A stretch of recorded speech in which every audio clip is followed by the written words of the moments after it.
అస్సలాముఅలైకుం. Hi అండి అందరికీ. ఎలా ఉన్నారు? అందరూ బాగున్నారా? నా పేరు షమా అండి and welcome to my channel Shama's cute family.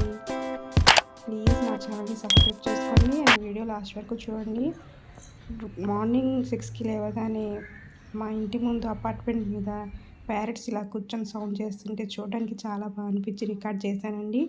And ఆ రోజు వెదర్ కూడా చాలా కూల్గా ఉంది, చల్లగా గాలి వస్తుంది, క్లైమేట్ చాలా బాగుంది, క్లౌడీగా కూడా ఉంది. అందుకే నేను లేవగానే వీడియో స్టార్ట్ చేశాను. మార్నింగ్ లేవగానే నేను హాట్ వాటర్ తాగుతానండి, లెమన్ ఇంకా హనీ తీసుకుంటాను. ఆ రోజు మా ఇంటి వెనకాల వాటర్ అయితే ఇలాగా ఆగిపోయి ఉన్నాయండి. సరే అని చెప్పి ఒక క్లిప్ తీసుకున్నాను. తర్వాత బ్రేక్ఫాస్ట్ ప్రిపేర్ చేయడానికి కిచెన్లోకి వచ్చేసానండి. గారెలు వేసాను. పిండి ఇలా స్మూత్గా కలుపుకొని ఈ టెక్స్చర్ వచ్చేలాగా చూసుకోవాలండి. అప్పుడు గారి మీకు విరగకుండా ఆయిల్ కూడా ఎక్కువ పీల్చకుండా వస్తుంది. చట్నీ కోసం అని చెప్పి వేరుశనగ గుళ్ళు ఫ్రై చేసి దాంట్లో పచ్చిమిర్చి ఇంకా కొంచెం చింతపండు యాడ్ చేశాను. సాల్ట్ యాడ్ చేసుకొని చట్నీ గ్రైండ్ చేసుకున్నాను. ఆ తర్వాత చట్నీలోకి తాలింపు వేసుకుంటున్నాను. కొన్ని తాలింపులు ఎండుమిర్చి కరివేపాకు వేసుకొని ఫ్రై చేసుకొని చట్నీలోకి తాలింపు వేసుకోవాలి. చట్నీలోకి తాలింపు వేసుకున్న తర్వాత గారెలు కూడా వేయడం స్టార్ట్ చేసేదండి. ఆ తర్వాత ఫ్రిడ్జ్లో నేను నిన్న night left over chicken curry ఉంటే తీసి బయట పెట్టుకొని దాన్ని వేడి చేసుకున్నాను. మా పెద్దమ్మాయి చట్నీ లేకుండా తినేది, కానీ చికెన్ కర్రీ ఉంటేనే బాగుంటుంది గారెలోకి అంటే తన కోసం అని చెప్పి కొంచెం కర్రీ పెట్టాను. నైటే ఫ్రిడ్జ్లో పెట్టేశానండి. నిన్న చేసిన కర్రీ ఉంటే తొందరగా గారెలు వేసుకోవడం స్టార్ట్ చేశాను. అందరికీ ఒకేసారి వేసి ఇచ్చేస్తున్నాను, మాట్లాడితే కాకుండా. ఇలాగ గారెలు కొంచెం లైట్ బ్రౌన్ కలర్ వచ్చిన తర్వాత వెనక్కి టర్న్ చేసుకోవాలి. గారెలు ప్రిపేర్ అయిపోయిన తర్వాత ఇంట్లో అందరూ ప్రిపేర్ చేసుకున్న గారెలని అందరికీ వేసేసాను. అందరూ తిన్నారండి. ఆ తర్వాత నేను కూడా టిఫిన్ చేసి టీ తాగుదామని చెప్పి స్టవ్ మీద టీ పెట్టుకున్నాను. ఇంట్లో పిల్లలు ఉంటే పని తొందరగా చేసేసుకోవాలి, గ్యాప్ కూడా ఉండదు. ఆ రోజు అసలు సండే కాబట్టి ఇంట్లో చాలా వర్క్ ఉందండి. పిల్లలకి హెడ్ బాత్ చేయించాలి. ముగ్గురు కాబట్టి చాలా లేట్ అవుతుంది, నాకు చాలా టైం పడుతుంది ముగ్గురికి స్నానం చేయించాలంటే. అందుకని చెప్పి తొందరగా పని చేసుకుందామని చెప్పి 9 కల్లా మొత్తం బ్రేక్ఫాస్ట్ ప్రిపేర్ చేసేసి టీ కూడా తాగేశాను. సండే అంటే హెక్టిక్ డే అని చెప్పాలి. వీక్లో నాకు చాలా వర్క్ ఉంటుంది. ఆ తర్వాత నేను కొంచెం సేపు రెస్ట్ తీసుకోవడానికి బెడ్రూమ్లోకి వస్తే మా పెద్దమ్మాయికి క్రాఫ్ట్స్ ఆర్ట్స్ అంటే చాలా ఇంట్రెస్ట్. ఏదో హ్యాండ్ బ్యాగ్ చేసి నాకు చూపిస్తుంటే సరే అని చెప్పి వీడియో తీశాను. ఇంకా మా అబ్బాయి అయితే సిస్టమ్ ముందు కూర్చున్నాడు. వద్దు అని చెప్పినా కూడా కూర్చొని ఇలాగా వీడియో చూస్తున్నాడు. వాడికి కార్ వీడియోలు అంటే చాలా ఇష్టము. ఫోన్ ఇచ్చినా కానీ సిస్టంలో కానీ టీవీలో కానీ కార్ గురించి చూస్తాడు. తర్వాత నేను కిచెన్లోకి వచ్చేసానండి. ఇంకా టిఫిన్ బ్రేక్ఫాస్ట్ చేసిన అంట్లు అన్నీ తోమేసుకున్నాను. అవన్నీ వాష్ చేసుకొని పెట్టుకున్నాను. మళ్ళీ లంచ్ తర్వాత ఎక్కువైపోతాయని చెప్పి తొందరగా నైటీ తోమేసుకుంటానండి. క్లీన్ చేసేసుకొని పెట్టేసుకుంటాను. కిచెన్లో అలాగా గిన్నెలు వాష్ చేసుకోకుండా పెట్టుకోవడం నాకు ఇష్టం ఉండదు. మార్నింగ్ లేవగానే స్మెల్ వచ్చేస్తాయి కాబట్టి నైటే మొత్తం క్లీన్ చేసేసి షింక్ మొత్తం క్లీన్ చేసి స్టవ్ కూడా క్లీన్ చేసి పెట్టేసుకుంటాను. నా డైలీ నైట్ రొటీన్ అయితే అదేనండి.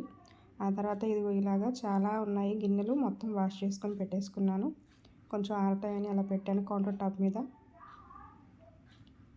నెక్స్ట్ వేరే వర్క్ ఉంటుంది, ఇంకా గ్యాప్ లేకుండా వర్క్ చేసుకోవడమేనండి. మా వారు బయట నుంచి వెజిటేబుల్స్ తీసుకొచ్చారు. వెజిటేబుల్స్ అన్నీ తీసి వేరేగా సైడ్లో పెట్టి మొత్తం వేరే చేసి క్యారెట్, కొత్తిమీర, టమాటాలన్నీ బౌల్స్లో పెట్టేసి ఫ్రిడ్జ్లో పెట్టేశాను. ఆ తర్వాత నెక్స్ట్ లంచ్ ప్రిపరేషన్ అండి. లంచ్ చేయడానికి మళ్ళీ కిచెన్లోకి వచ్చాను. సండే నాన్ వెజ్ స్పెషల్ ఉంటుంది కాబట్టి చికెన్ కర్రీ చేస్తున్నానండి. ఆయిల్ బాగా వేడిన తర్వాత ఆనియన్స్ ఉల్లిపాయలు కొంచెం కలర్ చేంజ్ అయ్యే వరకు అలా పెట్టాలి. కొంచెం సాల్ట్ వేసి పక్కనే గోంగూర టమాటా కూడా చేశానండి. ఆ తర్వాత మళ్ళీ ఆ రోజు బగారా రైస్ చేయమన్నారు, పలావ్ చేయమన్నారు. సో ఆనియన్స్ కట్ చేసుకుంటున్నాను. ఉల్లిపాయలు, పచ్చిమిర్చి, పుదీనా కూడా వాష్ చేసుకొని పెట్టేసుకున్నాను. పక్కన ఒక ప్లేట్లో తీసుకున్నాను. ఇంకా చికెన్ కర్రీకి ప్రిపేర్ చేయడానికి ఆనియన్స్ వేస్తే బాగా బ్రౌన్ కలర్లోకి వచ్చేసాయి. అలా బ్రౌన్ కలర్లో వచ్చిన తర్వాత చికెన్ ముక్కల్ని బాగా పసుపు ఇంకా కొంచెం సాల్ట్ వేసి లేకపోతే వెనిగర్ వేసి వాష్ చేసుకోవాలి. చికెన్ దీంట్లో యాడ్ చేసుకోవాలి. చికెన్ యాడ్ చేసుకున్న తర్వాత కొంచెం పసుపు కొంచెం తక్కువే వేయాలి. పసుపు యాడ్ చేసుకున్న తర్వాత కారం యాడ్ చేసుకోవాలి. టేస్ట్కి సరిపడా కారంని చూసుకొని వేసుకోవాలి. నేనైతే 2 టేబుల్ స్పూన్ కారం వేసుకున్నాను. ఆ తర్వాత కొంచెం అల్లం వెల్లుల్లి పేస్ట్ యాడ్ చేసుకోవాలి. అల్లం వెల్లుల్లి పేస్ట్ కూడా నేను 2 టేబుల్ స్పూన్ వేసుకున్నాను. వేసుకున్న తర్వాత చక్కగా అన్నీ మిక్స్ అయ్యేలాగా కలుపుకోవాలి. బాగా కలుపుకున్న తర్వాత కొంచెం ఇలా ఆయిల్ పైకి వచ్చేటప్పుడు వాటర్ యాడ్ చేసుకోవాలి.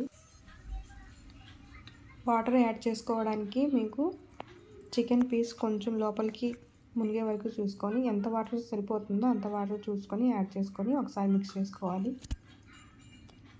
మిక్స్ చేసుకున్న తర్వాత సాల్ట్ని కూడా రుచికి సరిపడా యాడ్ చేసుకోవాలి. సాల్ట్ వేసిన తర్వాత మళ్ళీ ఇంకోసారి కలుపుకొని కవర్ చేసి మీడియం ఫ్లేమ్లో పెట్టుకోవాలి. ఆ తర్వాత పలావ్ ప్రిపేర్ చేయడానికి పక్కన నేను బిర్యానీ ఆకు, కొంచెం చెక్క, నల్ల మిరియాలు, లవంగా, కొంచెం జీలకర్ర తీసుకున్నాను. జీలకర్ర లేకపోతే షాజీరా తీసుకోవచ్చు. ఆ తర్వాత స్టవ్ మీద వేరే ప్యాన్ పెట్టుకొని ఆయిల్ హీట్ అయిన తర్వాత ఆయిల్ ఇంకా కొంచెం నెయ్యి యాడ్ చేసుకుంటే టేస్ట్ చాలా బాగుంటుంది. నేను అలాగే చేశాను. ఆయిల్ బాగా హీట్ అయిన తర్వాత కట్ చేసి పెట్టుకున్న ఉల్లిపాయలు ఇంకా పచ్చిమిర్చి వేసుకోవాలి. కొంచెం సాల్ట్ వేస్తే ఉల్లిపాయలు తొందరగా మగ్గుతాయి. ఒకసారి స్పూన్ తీసుకొని బాగా మిక్స్ చేసుకోవాలి.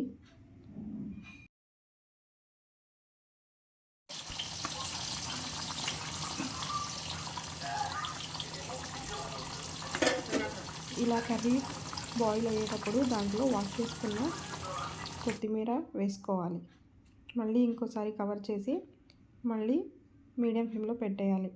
తర్వాత బగారా రైస్ ప్రిపేర్ చేస్తున్నాం కాబట్టి ఆనియన్స్ ఇంకా పచ్చిమిర్చి బాగా ఫ్రై అయ్యి ఆ తర్వాత దాంట్లో సన్నగా కట్ చేసి పెట్టుకున్న టమాటా ఇంకా అల్లం వెల్లుల్లి పేస్ట్ యాడ్ చేసుకోవాలి.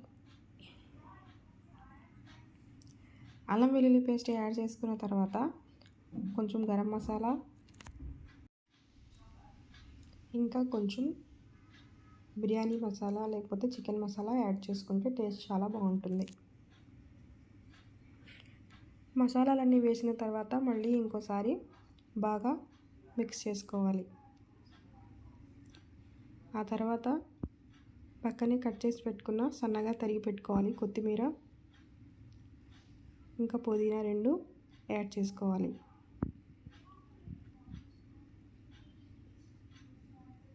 ఆ తర్వాత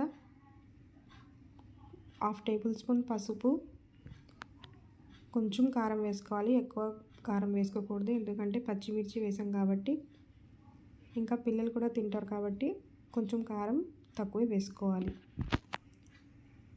ఇప్పుడు కాసేపు మసాలాలన్నీ దగ్గర వచ్చే వరకు కవర్ చేసి కుక్ చేసుకోవాలి.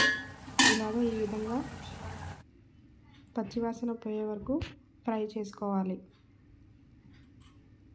ఆ తర్వాత దీంట్లో సరిపడా వాటర్ వేసుకోవాలి. వాటర్ ఎక్కువ వేస్తే మనకి రైస్ అనేది చాలా మెత్తగా అయిపోతుంది.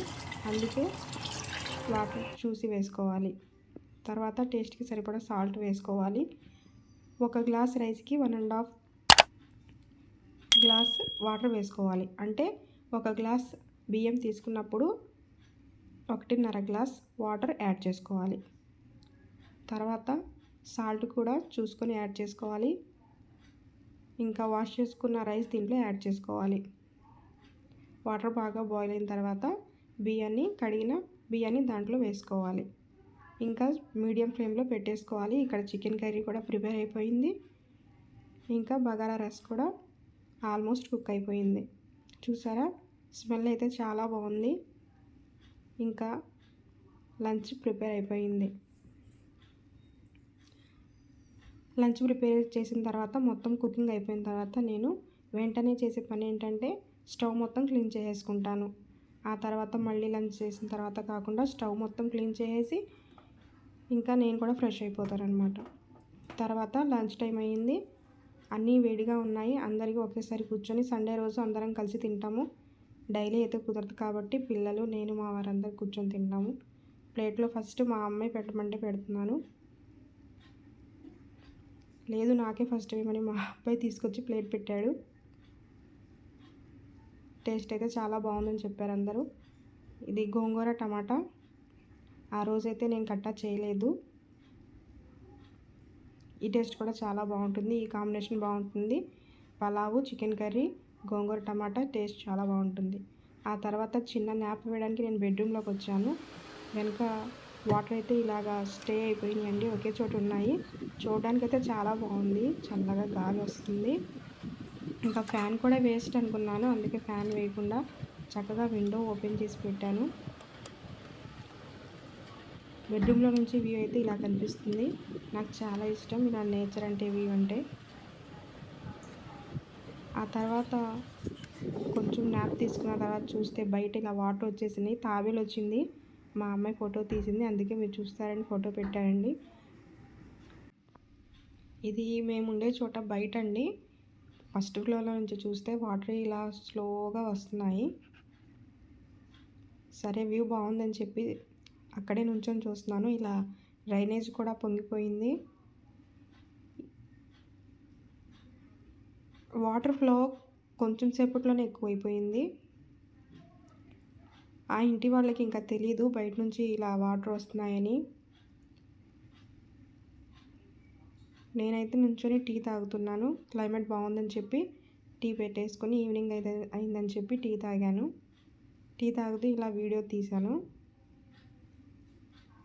పిల్లలైతే హడావిడిగా చూస్తున్నారు, ఏంటా వాటర్ ఎక్కడి నుంచి వస్తున్నాయా అని చెప్పి. వాళ్ళైతే ఇంతకుముందు ఇలాంటివి ఎప్పుడు చూడలేదు.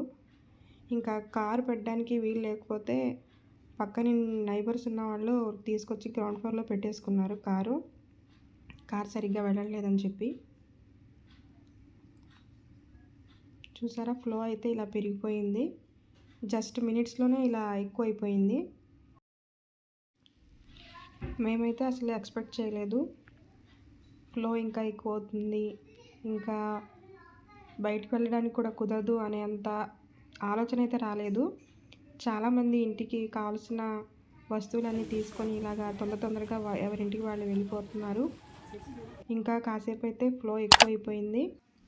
తర్వాత ఏం జరిగిందో నెక్స్ట్ వీడియోలో అప్లోడ్ చేస్తాను. Thank you for watching. Please ఛానల్ని సబ్స్క్రైబ్ చేసుకోండి.